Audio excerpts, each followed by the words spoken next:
January 2026, gasoline in the American Midwest has risen by 70 cents per gallon since March. Automakers are shutting down production lines due to a shortage of parts. Industrial goods prices increased by 1.9%. The trade war has already reached $30 billion, but instead of capitulating, Canada did something no one in Washington expected. In this analysis, how did a fight over fentanyl transform into economic self-mutilation? Why could the fracture with Canada cost the American economy more than a confrontation with China?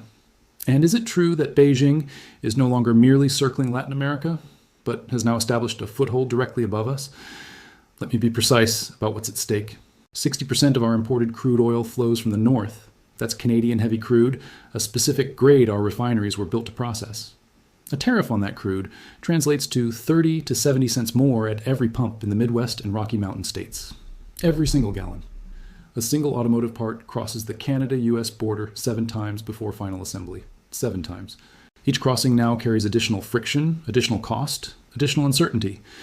The USMCA, the Continental Trade Architecture that replaced NAFTA, faces a mandatory joint review in July 2026. If the 3 parties cannot agree to extend it, we enter a decade of annual reviews, then potential termination. The single North American market could cease to exist. And there's something else for Donald Trump. Mark Carney presents a more dangerous adversary than Justin Trudeau ever did. Trudeau was an ideologue. Carney is different. Mark Carney is the former governor of the Bank of England and the Bank of Canada. He chaired the Financial Stability Board during the global financial crisis. He was on the short list to lead the International Monetary Fund. This is a man who understands central banking, currency markets, and treasury instruments at a level most politicians cannot comprehend. Trudeau sent angry tweets. Carney signs trade agreements with Beijing. When Washington imposed tariffs, Carney didn't escalate rhetoric. He quietly reminded markets that Canada holds significant quantities of U.S. Treasury bonds. This is the banker's revenge. Quiet, cold, and methodical. The consequence that Washington failed to anticipate. Instead of compliance, Canada took offense. And in taking offense, they shattered decades of integrated defense planning, intelligent sharing through Five Eyes, and the foundational assumption of Fortress America that our northern flank was secure. Block 1, the energy trap. Let me dismantle a myth that persists in Washington. The United States is not energy independent, not in any functional sense. Yes, we are the world's largest oil producer. We produce more crude than Saudi Arabia, more than Russia. On paper, we export more petroleum than we import. But here's what the paper doesn't tell you. American refineries, particularly those in the Midwest and Rocky Mountain regions, were designed, engineered, and optimized over decades to process a specific type of crude oil, heavy, sour crude, dense, sulfur-rich petroleum that requires specialized equipment to refine. The oil we produce domestically, light, sweet crude from the Permian Basin and the Bacon Formation, different chemistry, different viscosity, different processing requirements. Our Midwest refineries import approximately 4 million barrels per day of Canadian heavy crude. That's 70% of all the crude processed in that region. The infrastructure, the pipelines, flows one direction, south.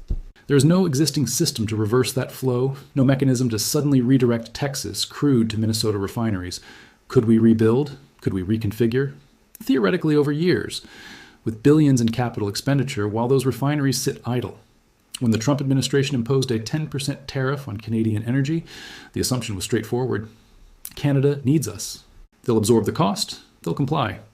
The president even suggested that Canada could become the 51st state to avoid tariffs, a statement that played well domestically but unified Canadian public opinion against Washington more effectively than any Ottawa politician could have achieved. The assumption was wrong. The Trans Mountain Expansion Project, a pipeline from Alberta to the Pacific Coast, came online in May 2024. For the first time in history, Canadian crude has direct access to Asian markets. In 2025, China purchased record volumes of Canadian oil. Chinese refineries like ours are configured for heavy crude. The Canadians didn't absorb the tariff. They found other buyers. Now, examine the consequence for American consumers. Midwest gasoline prices rose between 30 and 70 cents per gallon. Diesel for commercial trucking followed. The cost of moving goods across America increased. That increase cascaded into consumer prices, everything from groceries to appliances. Goldman Sachs estimated that a 10% tariff on all U.S. crude imports would cost American households $22 billion annually. That's $170 per household per year before any escalation.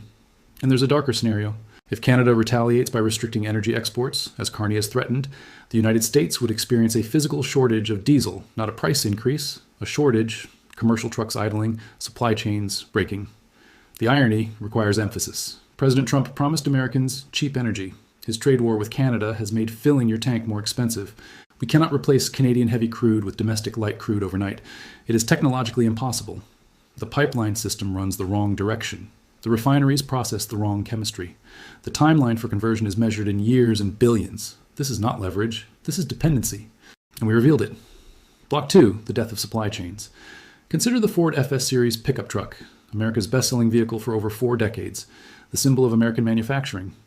This truck contains components sourced from 24 nations. Thousands of individual parts cross the Canada-US border during production. Engine blocks cast in Canada, return to Michigan for machining, then cross back north for transmission integration, then south again for final assembly. 7 border crossings. 7. Under the USMCA, this flow operated duty-free. The North American automotive industry functioned as a single integrated manufacturing system spanning 3 countries. A tariff at any crossing point compounds through the entire chain. When the Trump administration imposed 25% tariffs on automotive imports, briefly exempting USMCA-compliant vehicles before partially reinstating duties, the effect was immediate.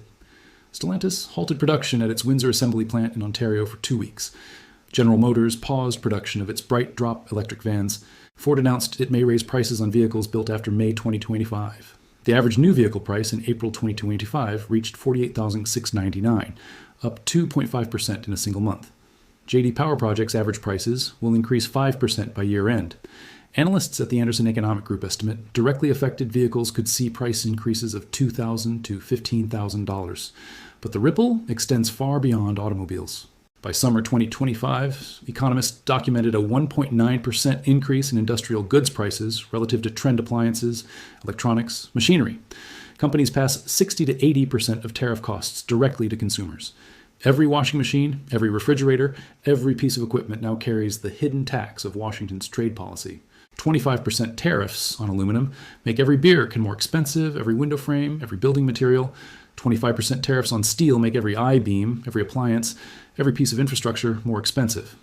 In the first year alone, tariffs on steel and aluminum imports added approximately $400 million monthly in duties on Canadian automotive components. Here's the strategic miscalculation. The stated goal was to bring manufacturing back to America, to force automakers to abandon Canadian and Mexican facilities and invest domestically. But auto manufacturers cannot relocate production at the blink of an eye. Building a new assembly plant requires minimum 18 months to 3 years of planning, permitting, and construction. Training a workforce takes additional years. Establishing supplier relationships takes longer still. In the interim, American consumers pay higher prices. American workers face layoffs as production stutters, and American manufacturers begin investigating whether their future supply chains should avoid North America entirely. The tariff wall didn't bring the factories home. It made the factories question whether home was worth the trouble. Block 3, the Great Pivot. Canada turns to China. On January 16, 2026, Mark Carney became the first Canadian Prime Minister to visit Beijing in nearly a decade. He didn't go to complain, he went to shop. The joint communique was revealing. Canada and China announced a new strategic partnership, including preliminary agreements to remove trade barriers and reduce tariffs. Canada will allow up to 49,000 Chinese electric vehicles into its market annually at a tariff rate of just 6.1%. China will reduce tariffs on Canadian canola seed from 85% to approximately 15%. Canada has set an explicit goal: increase exports to China by 50% by 2030. Let that settle. Our closest ally, our neighbor, our partner in Five Eyes intelligence sharing, is now actively cultivating trade relationships with our primary strategic rival. Here is the statement that should alarm Washington most. Mark Carney, speaking in Beijing, declared that China has become a more predictable trading partner than the United States. The man called China Canada's biggest security threat during his campaign. Less than a year later, he's signing trade agreements in the Great Hall of the People and calling Beijing more reliable than Washington. This is not about ideology. This is about interests. Canada exports 80% of its goods to the United States. That dependency gave Washington leverage until Washington weaponized it. Once Canada realized that dependency could be exploited punitively, the rational response was diversification. And so the Asian pivot begins. Chinese electric vehicles, BYD, SIC, JI, will now enter North America through Vancouver. While the United States maintains 100% tariffs on Chinese EVs, Canada has dropped its barriers to 6%. Chinese batteries, Chinese components, Chinese manufacturing technology will flow into Canada. The security implications compound. Canada possesses vast reserves of critical minerals: lithium, cobalt, nickel, uranium, rare earth elements. These are the materials required for batteries, semiconductors, defense systems, and green energy infrastructure. Bilateral critical minerals trade between the United States and Canada totaled $95.66 billion, nearly $100 billion, in strategic materials flowing across the northern border. Now, Canada has signed energy cooperation agreements with Beijing. Chinese investment in Canadian mining and processing is explicitly welcomed. The quota for Chinese EVs, 49,000, initially could expand to 70,000 within 5 years. Consider what we have accomplished. We impose tariffs to punish Canada. In response, Canada is selling the raw materials we need for our own defense and technology industries to our primary geopolitical rival. This isn't punishment. This is pushing our ally into our adversary's economic orbit. And there's a geographic dimension that deserves attention. For decades, American strategic planning assumed our northern border was secure. Canada was part of Fortress America, our partner in continental defense, our ally in Arctic sovereignty, our integrated economic zone. China has been expanding influence in Latin America for years. Ports in Peru, investments in Brazil, relationships throughout Central America. We watch this encirclement from the south with concern. Now look north. Chinese capital flowing into Canadian energy infrastructure. Chinese electric vehicles entering the Canadian market. Chinese trade agreements securing Canadian commodities. We didn't prevent encirclement. We accelerated it. We pushed our own neighbor toward Beijing. The geopolitical nightmare is not that Canada betrayed Fortress America. The nightmare is that we ourselves shattered it. Block 4, friend versus friend. The trade war does not remain abstract. It lands in specific communities. It devastates specific industries. And here is the bitter irony. It lands hardest in the regions that voted for these policies. American farmers were immediate casualties. In 2024, Canada, China, and Mexico together purchased $91 billion in American agricultural products, our 3 largest markets. All 3 now have retaliatory tariffs in place. Canada was the second largest destination for U.S. agricultural exports in 2024. When Canada imposed retaliatory 25% tariffs on March 4, 2025, they targeted $29.8 billion in American goods, including $5.5 billion in agricultural products. Alone, beef, fruit, dairy, pork. The products were chosen strategically, items Canada could source domestically or from alternative suppliers, and they targeted states that voted for these policies. Between March and June 2025, U.S. agricultural exports to Canada declined by nearly $440 million compared to the same period in 2024. Iowa farmers lost soybean markets. Wisconsin dairy producers watched their prices collapse. Florida fruit growers saw orders evaporate. Meanwhile, China imposed additional tariffs on American agriculture. Soybeans, cotton, corn, sorghum, the 2 largest alternative markets for American farmers, both raised barriers simultaneously. Farm incomes fell. Domestic oversupply drove prices lower. The agricultural sector that was promised protection found itself squeezed on both ends, paying more for imported equipment and inputs while receiving less for exported products. The border communities tell another story. Cross-border traffic between the United States and Canada fell by 20 to 27% in 2025, depending on the state. In some regions, nearly 1 in 4 crossings simply vanished. Canadians stopped coming south for shopping. They stopped crossing for vacations. Provincial liquor authorities removed American products from shelves. Buy Canadian became a national movement. In Nevada alone, Canadian tourism dropped 5 to 7% over 200,000 fewer trips. Tens of millions of dollars in casino revenue, hotel bookings, and retail spending evaporated. In Maine, New Hampshire, Vermont, North Dakota, Michigan, border communities that depended on Canadian commerce watched their economies contract. Business owners reported sales declining 10 to 25%. Hotels emptied, restaurants closed. These are not coastal elites. These are not Democratic strongholds. These are small towns in Republican border states watching their livelihoods disappear. The American Farm Bureau Federation tracked the retaliatory tariffs meticulously. Canada, China, and Mexico. Our top 3 agricultural export markets all imposed retaliatory measures. Over $21 billion in U.S. agricultural products faced new barriers in Canada alone. Farmers do not set their own prices. They plant, they tend, they hope for favorable weather and stable markets. They are price takers in a global commodity system. When that system fractures, they absorb the losses. The worker in Ohio who lost an automotive job due to production pauses. The farmer in Iowa who couldn't sell soybeans to China or beef to Canada. The small business owner in northern Michigan whose Canadian customers disappeared. These are not statistics. These are the concrete casualties of a trade war that was supposed to help them. Block 5. Endgame 2026. July 2026 is the inflection point. On July 1st, 2026, the 6th anniversary of the USMCA's implementation, the United States, Canada, and Mexico must conduct a joint review.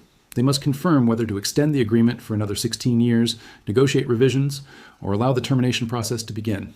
If all three parties agree to extension, the agreement continues through 2042. The next review occurs in 2032. The single North American market remains intact. If any party declines extension, the agreement enters annual reviews until 2036, when it terminates entirely. U.S. Trade Representative Jameson Greer has stated explicitly that a rubber stamp of the agreement is not in the national interest. The Trump administration seeks renegotiation, major revisions, new terms. Canada and Mexico have launched their own public consultation processes. They are preparing counterpositions, the scenario that should concern you most. Trump demands a fundamental rewrite by American provisions that Canada cannot accept. Restrictions that would dismantle integrated supply chains, terms that would subordinate Canadian and Mexican economic sovereignty to American unilateral demands. Carney refuses. He has already demonstrated willingness to walk away from American alignment. He's already building alternative relationships with China, the European Union, Japan, South Korea. If the USMCA collapses, trade returns to World Trade Organization default tariffs. The single North American market dissolves. Supply chains that took decades to construct unravel. Canadian critical minerals flow to Asia rather than American defense contractors. Canadian energy becomes a global commodity sold to the highest bidder rather than a continental resource. Canadian manufacturing shifts toward markets that provide stability. And what has America gained? Consider the broader strategic picture. Canada is now building trade and security relationships that bypass the United States entirely. The Comprehensive and Progressive Agreement for Trans-Pacific Partnership, which the United States abandoned, gives Canada preferential access to Asian markets. The Canada-European Union Comprehensive Economic and Trade Agreement provides access to 500 million European consumers. But it's not merely trade. In June 2025, Canada and the European Union signed their first ever security and defense partnership, intelligence sharing, joint military exercises, Canadian companies accessing European defense tenders. This is unprecedented. A formal security arrangement between Ottawa and Brussels that explicitly does not include Washington. Canada signed a military-industrial cooperation agreement with South Korea, defense procurement, joint research and development, weapon systems. Our closest ally is building a parallel security architecture without us. Canada is diversifying. Canada is de-risking. Canada is treating the United States as an unreliable partner. Trump's policies achieved the opposite of their stated intent. Instead of a compliant neighbor, we created an independent one, armed with European contracts, Asian relationships, and the demonstrated willingness to trade with Beijing when Washington becomes hostile. Fortress America hasn't cracked from enemy action. It cracked from friendly.